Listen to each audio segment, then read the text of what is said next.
Make more good in the all-new Sportage X-Pro. Kia, movement that inspires.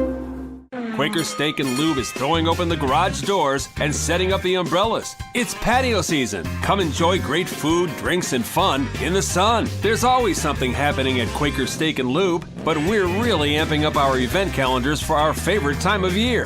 Visit thelube.com to find out what's happening at your local Lube this season. Lunch, happy hour, dinner, or late night, indoors or outside, at Quaker Steak and Lube, you'll always find big flavors, friendly faces, and lots of fun. New Trail Brewing Company proudly crafts their beers right here in central Pennsylvania. Brewed with only the best possible ingredients, New Trail produces a variety of year-round brands as well as weekly experimental recipes. New Trail Broken Heels is Pennsylvania's favorite local hazy IPA. This beer is smooth and full-bodied. Hand-selected Citra hops lead to notes of bright clementine and juicy ruby red grapefruit. Broken Heels is perfect for a pregame tailgate all the way through the victory celebration. What's the best mid-size pickup? Tacoma. What's the #1 mid-size truck in resale value? Tacoma. Want to get great gas mileage, 4 doors, and 4-wheel drive? Tacoma. Sioka Toyota of Williamsport has over 25 available right now. You can lease a brand new, never-driven Toyota Tacoma for just $379 a month. That's 30 months, 3,000 cash or trade, 10,000 miles a year. This is while supplies last. Buy yours or reserve yours today and see the Sioka difference. And remember, tell them Johnny sent you. Very pleasant good afternoon as we welcome you into another edition of the Lion Country Kia Goon and Ironhead Show here at Quaker Steak and Lube after a very busy and largely successful weekend for Penn State sports. And one game not worth watching, although I know you loved watching it, and one game that was every bit as entertaining as we thought it might be going in. And we'll recap all of it over the course of the next hour or so. I thought those two games on Sunday were probably the greatest games in the history of football. I mean, jeez. I didn't know we were playing. It was a popularity contest there ahead of Iron. No, we'll get to it. But, I mean, let's start. I mean, hell, it was a long weekend for you. Yeah, fun Friday. Weekend. What a freaking match. Yeah. Drink.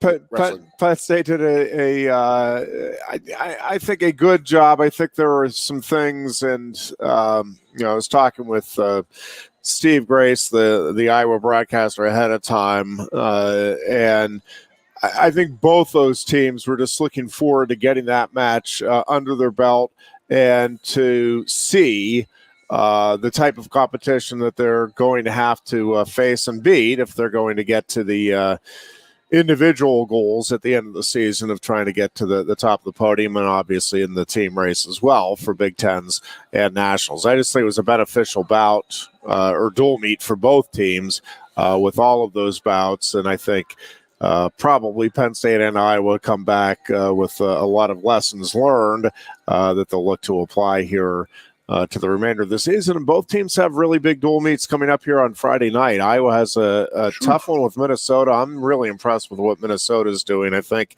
the Gophers program is on its way back. They've been good the last few years, but I think they're trying to get back to where they were, which was contending and winning national titles. And this year's team isn't that yet, but boy, they are a really solid dual meet team. I think there's some really intriguing matchups in the Iowa-Minnesota duel. And obviously Penn State goes to Ohio State, and Ohio State is finally getting healthy, and with a healthy lineup. This is a Buckeyes team that is not unlike Penn State in that it has some really good, strong veteran presence with guys that have accomplishments under their belt and some really promising young prospects that are off to terrific starts in their collegiate career. So I think, this will be another interesting Friday night coming up in the Big Ten dual meet season for both of those teams. Is this the best the Big Ten has ever been? I mean, you're literally talking about the last 3 weekends, just 3 bangers, just massively huge. Yeah, it's tough because I always feel like you're a prisoner of the moment, and the Big Ten has been so good for so long that, I'd have to sit down and really look at it. It feels like it is as strong as it's been. Every week, and that team-wise, like dual team-wise, there are more teams consistently in the mix here. I mean, you talked about Minnesota, Michigan, and Ohio State obviously are right there, but you're looking at a Northwestern team that is just having a fantastic season and putting some things together. Rutgers is down a little bit, but has some outstanding individual talent. Same thing with Illinois. Indiana is, rising pretty quickly through the ranks, and this is probably as good of an Indiana team as they've had in a couple of decades, maybe. And Michigan State is, we saw that is a much improved team and program. Nebraska is really good. I should have thrown them in there with the Minnesota, Michigan, Ohio State. It's amazing. Yeah, it's and even Maryland is noticeably improved from where that program was. So, top to bottom, team depth wise, I'd say it's probably at least as strong as it's been. It just seems to me like it's like bang, bang, bang. These 3 huge matches. You get a couple weeks off, then they're going to go to the Big Ten. A couple weeks off, then they're going to go to the Nationals. Is that the way they're setting it up because for the TV type of thing? Do you think, or because there's not you normally don't wrestle all the big boys every year, right? Or do you? We're always at Iowa, it seems. Yeah. More often than not, they do. I mean, Iowa rotates off of the schedule. But yeah, this is a good year from a fan's perspective to see, a lot of these top teams, and the Michigan, Ohio State. Let's face it, are big names. Period. So it wouldn't necessarily matter, and they're both really good in wrestling this year and in recent years. But those are going to be. It's like Notre Dame. Even if Notre Dame's having a down year, if Penn State's playing Notre Dame in anything, fans are going to turn out because you want to check it out and see what's happening. So, I think this is going to be a really interesting final month of the dual season in the Big Ten. And for Penn State, Clarion's having a really good year in the MAC. Pitt just had a big win. Not that Pitt's on Penn State's schedule, but bouncing around now. But Pitt got a big win over Virginia Tech over the weekend. This has been a very interesting season. And I think a lot of unexpected results over the course of the year. And again, that makes it fun when you don't necessarily know what's going to happen week in and week out. So I think what we're going to do at the Nationals this year and take the routine of what the SEC does. We tell an SEC team, SEC, and just sit there and go Big Ten, Big Ten, Big Ten. But I think that we hate our fans. We hate the other teams too much. I'm never going to cheer for Iowa. Iowa's never going to cheer for Penn State. So I know we talked off the air, but I have to get it off the chest.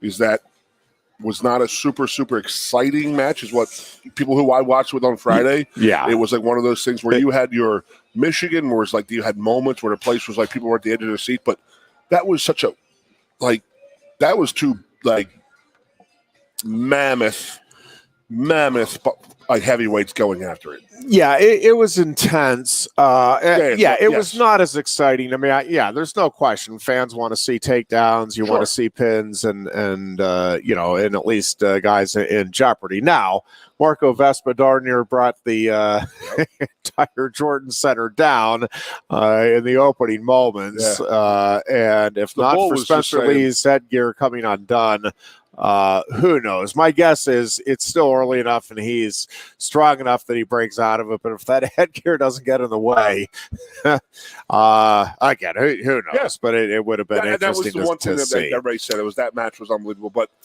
And I just said, well, you know what?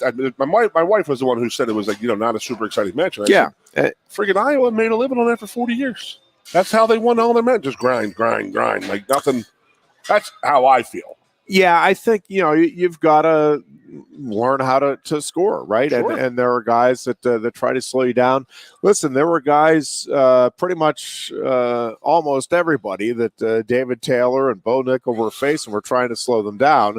They got to the point where they were good enough that it didn't matter if you tried to slow them down, you weren't slowing them down. Yeah. And but listen, I mean, that's that wasn't right out of the that actually pretty much was right out of the gate for David Taylor, his redshirt freshman campaign. But I think for some of the younger kids in the Penn State lineup, this was there are some things that they will go back and work on in the room, learning that how to go ahead and set up shots against guys that are trying to be defensive against you. And it's pretty unusual for either of those teams to be held to the number of takedowns. I mean, if you take Aaron Brooks out of the equation, and he's facing a backup from a lower weight class and, obviously racked up 9 takedowns, but you take that out, there was not even a takedown per bout in the other, or no, I guess actually it would have been exactly average, exactly 1 takedown per bout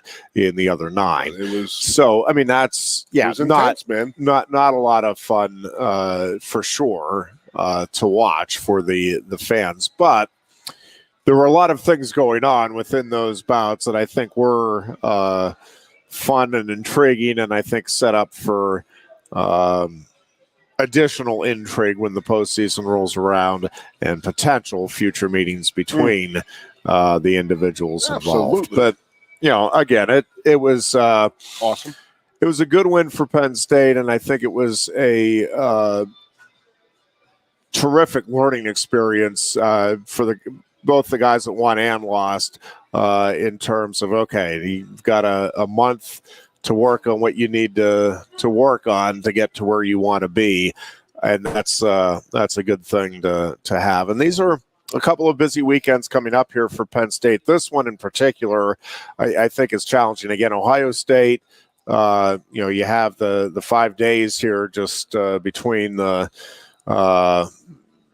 getting back on the mat and then getting out there against the Buckeyes. And then you have the quick travel out to Bloomington. And again, this is a solid Indiana team. I mean, Penn State, obviously should win both dual meets, but there are some really good tests for a bunch of individuals here over the course of these two. And then next weekend you have, Rutgers, which again has some really good individuals, and then Maryland, which also has a couple of really good individuals and a much more solid team. So, I think you're wanting to really take the lessons learned from these last couple of weekends, apply them over the course of the next couple, and then, you'll hit the final duel against Clarion and you're into the postseason, and hopefully you're able to put all of these lessons together and have it sign up for that. Come together for the pursuit of another national championship. What are the Big Tens? So, like, first weekend in March, because yes, it'll be that Saturday and Sunday, and out in Ann Arbor. Ann Arbor, they head to Tulsa. Yep, and I'll be in Tulsa too. Yeah, so a lot of easy ways to get there. A lot of easy travel for everybody. For Tulsa, holy God! You should hear somebody. I know they're going to D.C. Somebody's going to Pittsburgh. Somebody's going to Cleveland. Somebody's leaving out of Harrisburg. I'm like, Jesus. One guy driving. That's crazy, man. I mean, is Oklahoma State? Are they the hosts, or is Oklahoma? I'm guessing Oklahoma and Oklahoma State are co-hosts. Okay. I don't. To be honest with you, I don't. I'll have to look that back up. I think Oklahoma State is at least one of the hosts, so maybe they are the only. If I'm recalling, I think Detroit had Michigan and Michigan State logos on their. Usually Central, a couple of back guys. Usually you'll have. I'm guessing that they're both listed as co-hosts for it, but. I'll have to look that up for sure. Hey, good stuff though, man. Tough weekend for Penn State hockey. The Saturday game obviously was very tough to take if you're a Penn State fan. I think they dropped, was it 3 or 4 spots in the rankings? this week. Still a lot in front of them. It just the Big Ten is a grind, man, and hats off to Michigan because that team does score in bunches. And sure Guy Godowski talked about going in. He's like, yeah, 3 or 4 goal lead isn't safe, and sure enough, he was right. I mean, they just took control. Michigan did early on Friday, but Saturday felt like Penn State had the game kind of where it wanted it, and then Michigan just found a way. Yeah, that was a tough one. You're right. I mean, it was, especially being up for so much and having that type of lead in such a huge freaking game like that, and then just, I'm not going to say caved in because did Michigan win or did Penn State lose? There was a combination. I think it's always a combination. What's my always excuse? I mean, they're on scholarship too. I mean, they're out there making plays and doing exactly what we ask our guys to do. So tough loss. But get them out of the way now. I think I still don't think that they peaked at all. I mean, we do know from our guys, but they are still wrestling and not wrestling, but still working really, really, really freaking hard on the ice and during the week. So it's he knows that they're damn pretty good. So he's getting them rocking and rolling for the 20 run. And Penn State basketball, Goon, we talked about. I really felt going into that Michigan game, and it wasn't truly make or break, but it just had that type of a feel to it that if Michigan wins that game, that this season, it just becomes a really hard climb. Not impossible by any stretch, and certainly plenty of opportunities remaining on the schedule to overcome a home loss to a team like Michigan. But because of the way the Nittany Lions lost the previous game at Rutgers, it just felt and we talked too. It just is it's a huge difference in the feel if you're 500 in the conference or you're 2 games under. I mean, it's just a 1-game swing, but making up 2 games again just feels like a really big chore in the Big Ten.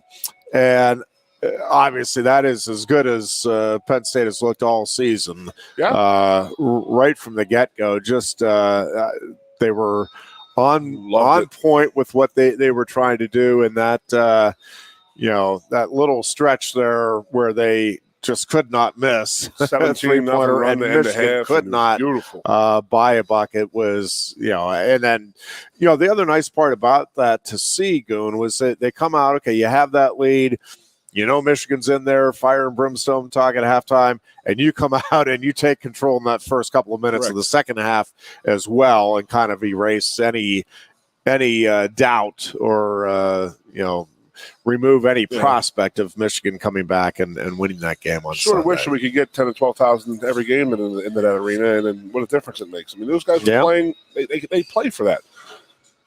Go back to a point you and I have made all season, and that is, you live by, you die by. That's the whole point of the 3. It's like the downfall because it's so good when it's working.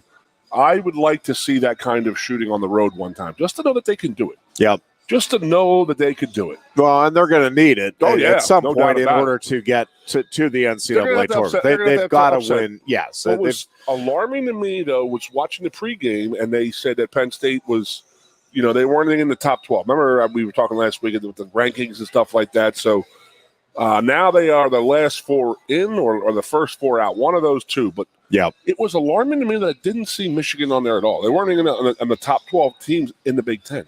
Yeah. And it sort of jumped at me because I don't look at like the record and stuff like that. I mean, you think that a team like Michigan would never actually fall out of contention that bad, but my Lord, have they? Yeah. And just what a fantastic guy to do that to in Juwan Howard. I mean, watching him crawl around crying the whole damn time. So just good to see the guys do it. And then the fans were all involved. Everybody was involved. So here's the deal. I had tickets to the game. Carrie, her family came down. There was 12 of us and this and that. And I'm like, game's at noon. Eagles play at 3. I don't want to get stuck in traffic or there's an overtime game and this and that. So I didn't go. They win by 30. She's home by 1:45 in the afternoon. And I'm like, what the hell? I could have, would have gone at, but you just think if there was a closer game, there'd be a lot more timeouts, fouls, this and that, maybe overtime. But it didn't happen. But it's funny that's how it went down. But yeah, and then 3:00 on Sunday was a pretty important game there, buddy.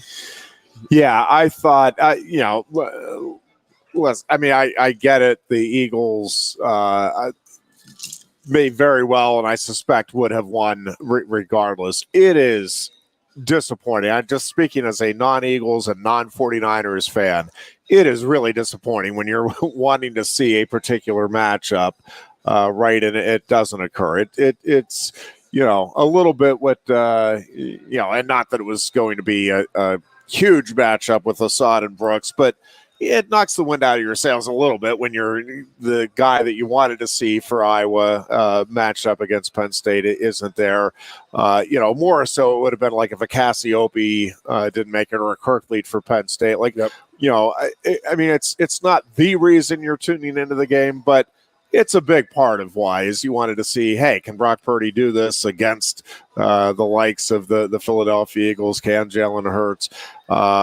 And, football is such a complimentary game. I've heard a lot of people, and again, I'm not taking anything away from the Eagles. The Eagles pounded both of their opponents to get to the Super Bowl, and there is no question that they have been the most consistently good team and thus the best team throughout the season in the NFL. But I heard a bunch of people say, well, yeah, Purdy was out, but man, the Eagles, that doesn't account for the 49ers defense. The Eagles still, well, it does, actually, because that 49ers defense is out there a lot, man. When Brock Purdy's not able to throw the ball and, they're going 3 and out or, a few plays in the field position. And again, I'm not taking anything away from Philadelphia, but you can't pretend that Brock Purdy being out didn't contribute a little bit to the Eagles' success against the 49ers defense. That being said, I love Philadelphia. Let him. Yeah, Philadelphia at the line of scrimmage is that is as good a team as there is, and as we've seen in a while in the NFL. That offensive line in particular is amazing. The Chiefs' D tackle is the best D tackle in the league. I think he's better than Aaron Donald at this point in his career. Now, with that said, I think across the line of scrimmage, the Eagles' defensive line is, my Lord, and then the Eagles' offensive line is. Yeah, their offensive line is, and it was cool seeing Miles Sanders get the couple of touchdown runs and have the day he did as a Penn State fan.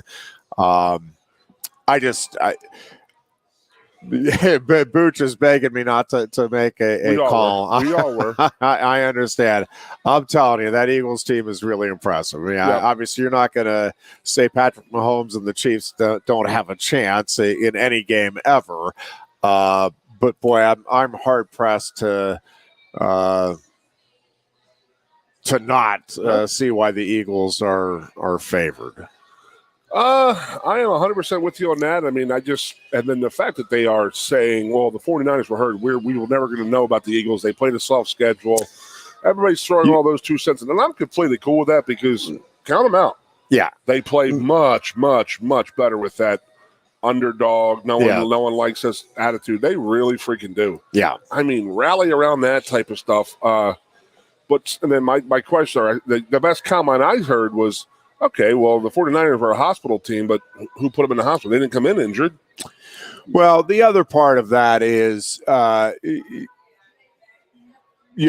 wasn't as though, okay, the 49ers are injured, and so they couldn't make a play or two. I mean, the Eagles did what you'd expect a really good team to do against a team that's decimated, and that is destroy them. And I was a little scared early in the first quarter, second quarter, when it was still 7-0, and they scored to make it 7-7, and the Eagles had like 3 or 4 good opportunities to score. Yeah. They weren't getting anything going. I mean, hey, the 49ers defense is damn freaking good. Yeah, I think it got, again, to my point earlier, and again, I'm not I think Philadelphia. You're a Chiefs fan, Ironhead. Just keep talking about the Chiefs, please. Is outstanding.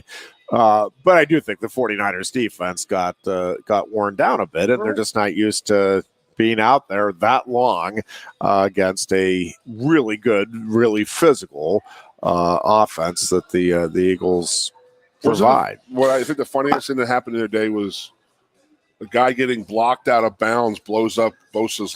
he runs into Bosa, and then, I mean, honest to God, I mean, again, I'm going to eat Eagle, a.k.a. Crow, with Jalen Hurts, but then Howie Roseman. And you were talking about this offensive line. So you're talking about a left tackle and a right tackle. One was a quarterback in college. One was didn't go to college. He was a New Zealand rugby player. Yeah. And then a center from Cincinnati in Kelsey he was a 0-star recruit. He was a linebacker. He went to, Cincinnati, and it became a tight end. A center. Yeah. I mean, there's a guy who has 0 stars. Lane Johnson was a quarterback at Oklahoma. Never went to college. Didn't have any stars. Didn't play at Oklahoma. I mean, come on. I mean, the offensive line coach there deserves every ounce of money he's going to get. I mean, he has just been putting player after player out there for the last few years. And then, Dickerson gets hurt at right guard. Sorry, I'm rambling here. But, then they come in and they have a first-round pick in Dillard. They drafted him 4 years ago. He can't break that starting lineup. Yep. That's amazing to me because he's pretty damn good. But he could not break into that starting lineup. No, and I think that, when you have a dominant offensive line, right, it opens up a lot of things. And obviously Jalen Hurts is having a terrific year, is one of the best. I don't know where he ranks. He's the perfect guy for people that get place. All the rankings. Well, and he benefits as the offense as a whole does from that offensive line, right? And it's like Hurts is successful, and it's the same thing. Like, you're not taking anything away from Jalen Hurts, but the part of the reason he's having the success, right, is he knows those guys up front are doing their job. Like, that is a big relief for a quarterback. Now, you have to go out and take advantage of that and the opportunities you have. And I think, that offense is just really well constructed. Really good receivers, really good offensive line, really good quarterback that understands what he needs to do. A nice complement of running backs, and again, I just think that is a recipe for a whole lot of success, because there's just not an area there where you're like, okay, well, if a team can take this away, then Philadelphia's in trouble. Well, what are you going to take away? Go ahead. You're going to take away the run game? Yeah, good luck with that. Then all day Smith, long. Dallas Goedert. And if you take away the pass, I mean, again, if you design it just to take away the pass, I mean, you're going to get destroyed up front. And again, I think that's the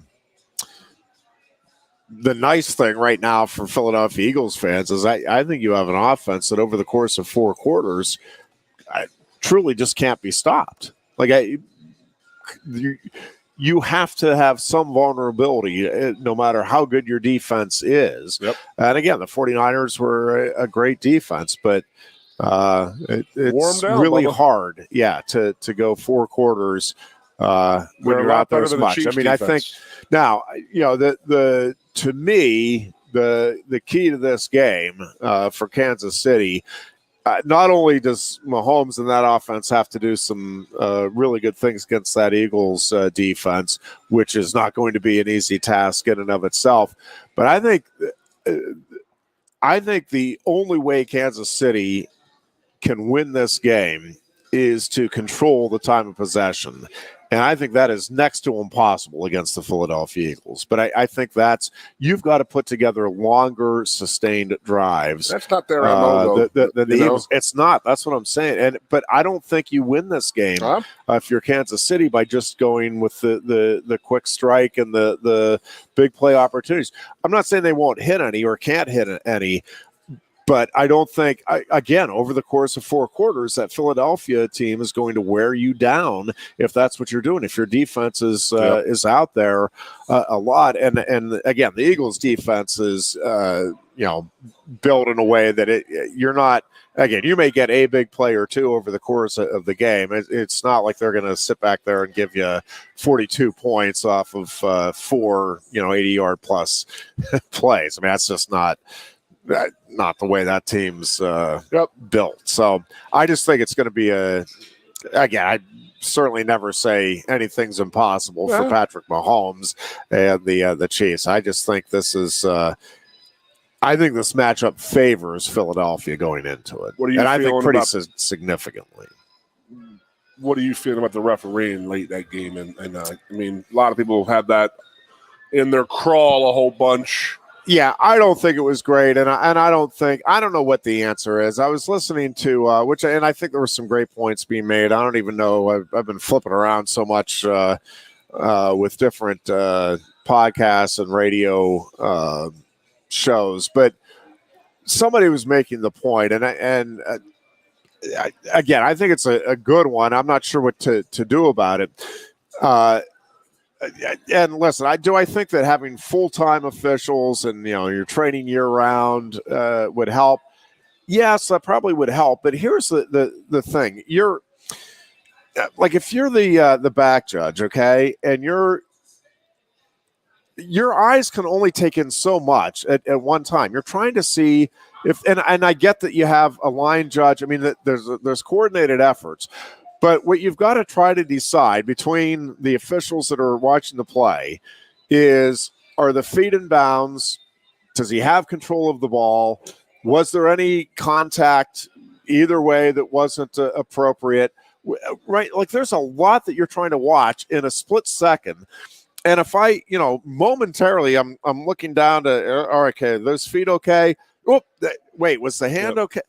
I mean, was he juggling? In fairness to these guys, and again, same thing with the line of scrimmage, and that, there were some blatant holds that were not called in the Bengals. I mean, blatant. That you're like, how did they miss? But again, same thing. If I'm, you can't watch each lineman every second of the play, right? Uh-huh. Like, and you're doing your best and you're trying. I mean, I don't think so. Yes, I do think the NFL should go to full-time officials and pay them well to do just that job. Okay. Even with that, it's human beings. This is a really fast game being played by a lot of elite athletes really quickly, and you're having to make split-second judgments. And truthfully, if you sit down and you go over all of the plays in all of the games, it's amazing, really, how often they're right? Like, we focus in on the ones that they get wrong, but it's amazing how many plays where they go back to the review where, and I mean, I'll be the first to tell you, I'm watching a play live. I'm like, oh my gosh, they missed that. And then you go back and you watch this. Oh no, dang, they got it right. He did get that second toe. I didn't think there was any way that kid dragged it in, and he did. That's amazing. Well, when you're sitting there watching that stuff. I mean, yes, there were some horrible calls. I don't know what the NFL, I mean, I really don't know what you can do about it. I'm not going to go over my instant replay rant, but it's, again, if your goal is to get it right, then you have to have somebody up there and doing the replay on every play and every aspect of it. And nobody wants that. I mean, there's nobody that wants that. But that's the only way that you're going to get everything right. To go back to the Eagles game, wouldn't you think that Shanahan would have seen Devontae Smith going, hurry, hurry, hurry, hurry, hurry? Yeah, and say, you know what? Maybe I should risk a timeout. Yeah, sometimes the reaction, like, or that somebody hell? On the. I mean, maybe he's not. Yeah. Again, there's a lot going on, and I've heard a couple of people say, "How has he not seen that?" Well, because one, he's trying to get his defense. I mean, there's but somebody, should be watching that and signaling saying, down, "Hey, throw the flag." That dude is clearly, he doesn't think he caught it, or at least he thinks that there's a good chance that he didn't catch it by his reaction. No question. Yes. So, the issue I have, and this came up, it was the same guy. The referee from the Bengals Chiefs game this week was the light-skinned black guy with the glasses. He did the Super Bowl last year. And if you remember the Super Bowl, They let them play for 56 minutes. Yeah. You remember how we were talking about how complained we were about that? That was the same freaking crew who they sort of let that game get out of hand. When they said we're going to have a do-over play, I said, whoa. Yeah, I've been watching football a long time in my lifetime. And other than like in the street saying get a do-over in, I don't ever remember a professional or a real game with a do-over play. So a little off to me. And then so we talked about last year at the Super Bowl was after the Super Bowl was they let them play for 56 minutes and then they called everything. So you can't do it to football players. You cannot do it to athletes in general. You can't do it to basketball players, baseball players, like we said. Yeah. If the umpire is calling a low strike, he better call it all 9 innings. And then not in the bottom of the 8th, you start calling a high strike because then the players get mad at that. So you can't have a physical game, which was the Super Bowl last year, was a well-played physical game where they said, let the boys play a little bit, Yeah. And then in the fourth quarter, late in the game, they just started calling everything. And then they completely lost control of it, and the referees took that game. That's what it seemed like to me the other day. It was like, there were calls being made that were somewhat suspect, but you could see where they would go 50-50, but they did it all game, in my opinion. Do you know what I mean? How's that sound? Yeah. They were calling a tight game pretty much all game. And then, yes, there's definitely some things that they missed. I mean, specifically the offensive line. There was a lot of holding going on. But did you like my theory about the Bengals D-line? Bengals O-line, when I said, well, you're giving another defensive coordinator, give them a week to realize what those guys' weaknesses are. And that, they did what Buffalo should have done. Kansas City's D-line. Yeah. That's exactly what I was expecting Buffalo to do. That's exactly the game I thought that they were going to have 2 weeks ago. Yeah. I agree. So, more power to them, I guess, the D coordinators and this and that. But, it was just tough watching that game go down like that. And if you're a Bengals fan, now, you got to give Cincinnati credit for hanging in there. They have 3 missing starters on the O-line. But then the Chiefs deserve a lot of credit for hanging in and winning that game. I mean, they're not exactly known as that tough team making big plays, but it wasn't. No, but Mahomes is a tough quarterback. Oh, my God. That dude. Yeah. He's doing what I said before, like what the RPO option that Kaepernick was doing close to 10 years ago, 8 years ago, is where it's at right now. And then what Mahomes does with the ball, and Troy Allen has told me this. Troy Allen's a baseball guy, baseball guru, this and that, works with a lot of pitchers, works with a lot of infielders. He says Mahomes plays the game like a shortstop. He can make this throw, that throw, underhanded throws, just like because you don't know where your body is going to be. And he goes, he learned that playing baseball, and he can throw passes with a zing at any angle. And it's just unbelievable what he does. And his ability to read, they were, and again, I've been consuming too much sports media the last few days, but one of the, I'm trying to think if it was somebody on ESPN, I think it was breaking down the film of it. And on that touchdown pass where he zips it in, they're showing like how he's making the progression of reads while he's under duress, and then to put the zip on it the way he did was amazing in and of itself. But to have the ability to go through the reads that he did in the short amount of time that he did and be able to pick up where that ball had to be thrown in the window that it had to be thrown is, I mean, he really is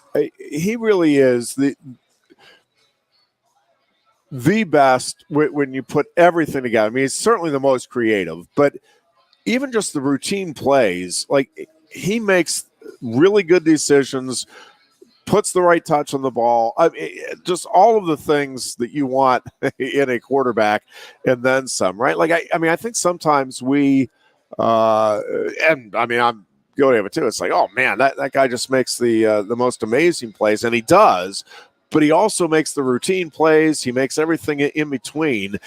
I mean, he can fire the ball downfield. He'll take the, little gimme dump off pass if that's what's available. I mean, he's not amazing. It just doesn't feel like he ever is, and I'm overstating it when I say ever, but it feels like he's never forcing something, like it just, and especially in the critical moments, it just feels like he's making the exact right decision every single time. He plays like Brett Favre when he does stuff that you're not supposed to be doing as a quarterback.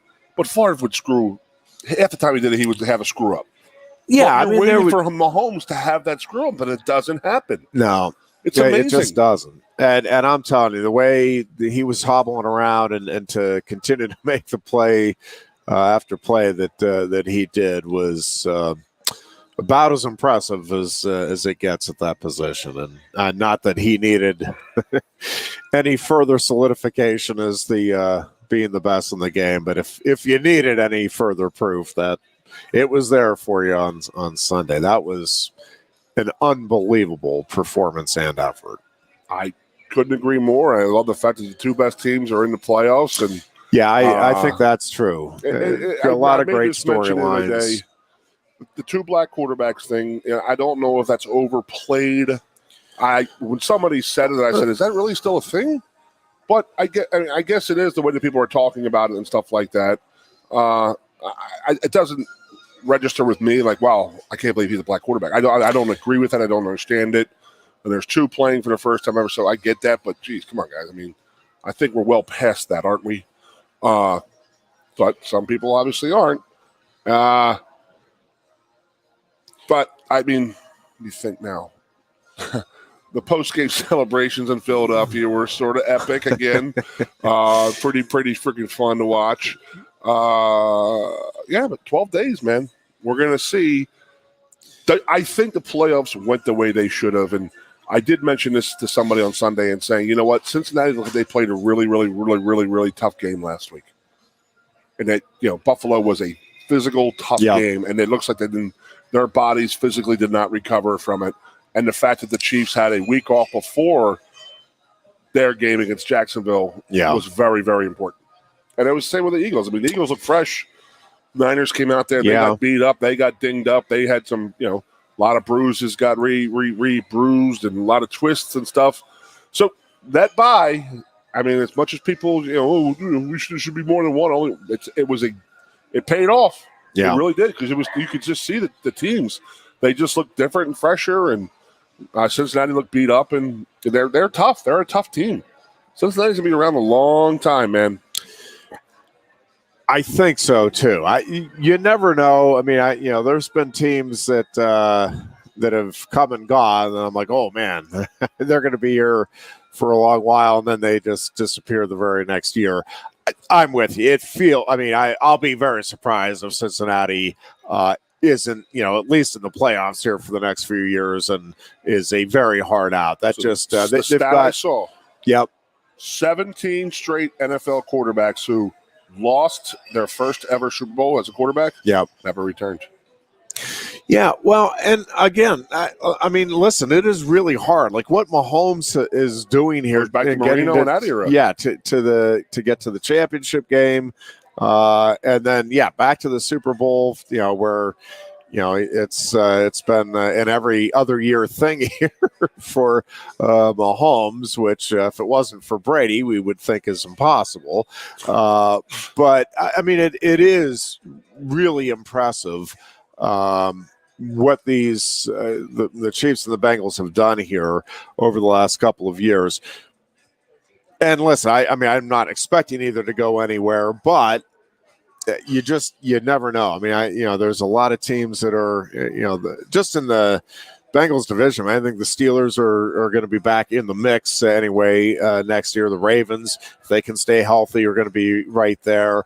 And even, I think when you look at as good and dominant as Kansas City has been, I mean, I don't think the Chargers are that far away.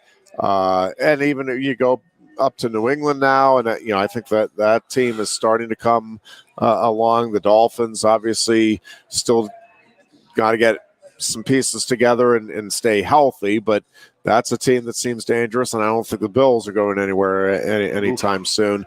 And that's the thing. I mean, it is a really competitive league, and it is really hard to have sustained success. And By the way, what the Eagles are doing is also pretty remarkable. When you talk about getting to the Super Bowl, reworking, the organization, Coach, quarterback. I mean, that is, and to get everything back and to be as really dominant as the Eagles have been throughout the course of the season, that is pretty darn impressive stuff for an organization. That does not happen very often either. The sustained success is one thing, but build it twice. Yeah, to completely rework in that short of a period of time, and have it all come together the way the Eagles have. I told you Howie was the best. I mean, you've always said I've been a Howie always fan high since day praise one. every Every draft he might day be the best. Singing his praises. Might be. I've said he's the best ever second round through free agency picker of all time. Just don't let him have the first round pick. And the free agency, he's done great. He made that trade last year for A.J. Brown. You pick up Devontae Smith, and that happens in the same night. Are you freaking kidding me? Yeah. I mean, what's Jalen Hurts saying? Okay, I guess I got to really, really be good this year, dude. So I did have one stat this week. Yeah. What the Chiefs and what the Eagles pay their running backs. It's unbelievable. It's like the Eagles. I mean, you want to read the stat up, I will, but it's like the Eagles pay three guys a total of like $6 million or like $5 million. The Chiefs have like four guys. They spend $4 million total. Zeke Elliott is $14 million himself. There is in itself the big difference, in my opinion, is that you don't pay. I mean, I'm not going to start knocking on Ezekiel Elliott, but I don't think a first round pick should not be running backs, in my opinion. And Harris he's been good for the Steelers and all that stuff, but when he's going to come up for a contract, he's going to be like Saquon. Saquon's going to take a lot of money next year, and they're not going to be able to afford a lot of different people. So look at all these guys that were just got done playing in the Final Four in the NFL, and how many are on rookie contracts, and how many were this and that. And it is such an unbelievable thing to think about, and it's so true. Because Jalen Hurts is going to sign a deal. It's not going to be cap friendly. Not even remotely even close to be cap friendly. I mean, it's going to be $20 or $30 million a season. Yeah, and he's making $6 now. So you're going to have to get rid of $24 million in other players. That is crazy to think about, but I actually mentioned this to my family, to my friends and family the other day. I said, what if you trade Jalen Hurts? If you feel as if you're like Howie is that cocky, Howie is super cocky. Could you imagine him going out and having the ability to go get into another quarterback, build the program back, and because they're not going to be able to afford all these guys next year, and that's what just sucks about when out the rookie contract. And that's why I've said for the 3.5 years we've been doing this shit, Jeff, or doing this show, is there should be a quarterback cap. It really should, and there should be the rest of the team cap, and in my opinion, because Aaron Rodgers taking $51 million of a cap. I mean, come on. Yeah. How do you walk in the locker room with your teammates? How can he do that? Just crazy to me. So it will be super interesting to see what happens to Jalen Hurts, what happens to all these guys coming on the rookie. Daniel Jones is on a rookie contract, and they're talking about he's going to be due big money, and Saquon's going to want big money. And then I'm looking at that guy like Miles Sanders. Like Miles is – I think you got to look at it in the long run. And I know I'm rambling right now, but you got to look at it in the long run if you're Miles Sanders and say, okay, I could play 12 years in the NFL at a good 3/4 salary, or I could play 6 at a top salary. What would you rather do? Yeah. You know what I mean? You want that long money. That's my opinion. And, it's amazing what Howie Roseman has done down there with, again, taking a team from 5 years ago with a backup quarterback, a second-year coach, and and then you have another second-year coach and second or third year quarterback, and just doing fantastic what he's doing. What has been the key? Offensive line, defensive line. Yep, there's no question about that. It's how you keep you build. I mean, yes, we even mentioned the Andy Reid aspect of the Eagles and Chiefs game because it's such a huge game for them. Yeah, for him, but Andy Reid was the originator of you got to build your team from the beef out. You got to get the beef up front. Oh, O and D line and work your way out from there and see where it goes. So, yep, pretty good recipe. You won't be here Thursday, Ironhead. Yeah, I will not. Skip it out on me, Jeffrey. Yep, heading out to Columbus Thursday afternoon. So the dear Booch has been kind enough to agree to fill in. So enjoy Columbus. It's beautiful this time of year. Yeah. Yes, we'll go with that. Sure. We'll leave it like that. The old and tangy. And so I got Tuesday with you next week, and then I'll be away. So I'll have my Super Bowl predictions. And you're going to go with the Chiefs. I know that for sure. Chiefs big is what we're going to go for, Aaron. Feeling the Eagles good. I'm feeling really, really good about the Eagles. Dude, stop. I sent my buddies the recording pretty of the much guarantee of Philadelphia victory. That's how good I'm feeling about show, it. I sent my buddies who had that tailgate when I made you read what they had at that tailgate. Yeah. And he writes back, he goes, is he busting your balls by going for the 49ers? I said, yes, it's an inside story. We make him pick who we don't want to win. That is exactly right. With that being said, ironclad guarantee that Purdue hammers Penn State basketball tomorrow. I like it, Ironhead. No question, Purdue handles.